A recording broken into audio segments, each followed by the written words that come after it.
Pemirsa, seorang mahasiswa korban tewas kecelakaan di daerah Serengseng, Jakarta Selatan pada 6 Oktober lalu ditetapkan sebagai tersangka.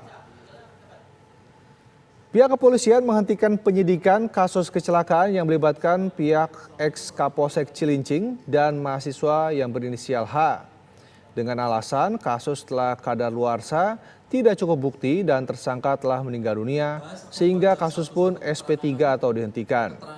Dalam proses penyidikan sebelumnya, sejumlah saksi telah diperiksa, termasuk ESBW, pengemudi Pajero yang merupakan pensiunan pejabat Polri. Serta diperiksa juga rekan korban yang berada di lokasi, saksi mata di lokasi, dan saksi ahli. Berdasarkan pemeriksaan tersebut, tidak ditemukan kesalahan pada ESBW sehingga ia bebas dari penetapan sebagai tersangka. Dan berikut ini adalah keterangan dari Kombes Pol Latif Usman, Dirlantas Polda Metro Jaya dalam gelar perkara di Polda Metro.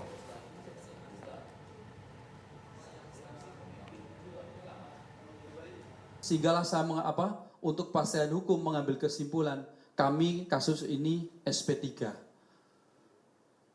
Karena untuk Pak Eko ini juga secara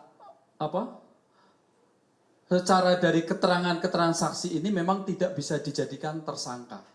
Karena dia dalam posisi hak utama jalan Pak Eko, dia berada di jalan utamanya dia. Jadi dia tidak istilahnya merampas hak jalan orang lain. Karena Pak Eko berada di lajurnya. Karena ini kan cuma 2 arah. Dan as jalannya kita hitung kanan kiri sesuai dengan ukurannya, Pak Eko berada di hak utama jalannya Pak Eko. Sehingga kami melakukan setelah gelar itu ditemukanlah kesimpulan kami SP3. Istilahnya kenapa di SP3? Pertama, kasus itu adalah kadaluarsa. Yang kedua, tidak cukup bukti. Yang ketiga, tersangka meninggal dunia. Begitu. Ketiga, dari sinilah silakan untuk seperti sendiri. Ya memang si ini bisa jadikan tersangka dengan posisi yang demikian. Sehingga kami hentikan perkara tersebut. Sementara itu, keluarga korban kecelakaan Muhammad Hasya Atalah Saputra bersama kuasa hukum dan alumni UI merasa terpukul tentang penetapan tersangka anaknya dan pemberhentian kasusnya. Keluarga sempat melakukan pertemuan di kantor Gakum Pancoran untuk melakukan mediasi, namun pihak keluarga merasakan seperti disidang oleh petugas untuk melakukan perdamaian. Maksudnya polisi dipertemukan antara kami dengan pihak pelaku di Subdit Gakum Pancoran.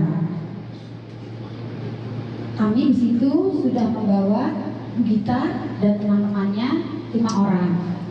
Tapi apa yang terjadi di sana? Kami dipisahkan antara Bu Gita dan kami berdua. Jadi di dalam ruangan itu, menurut kami ya, menurut saya yang memang merasakan kejadian itu, kami serasa disidang.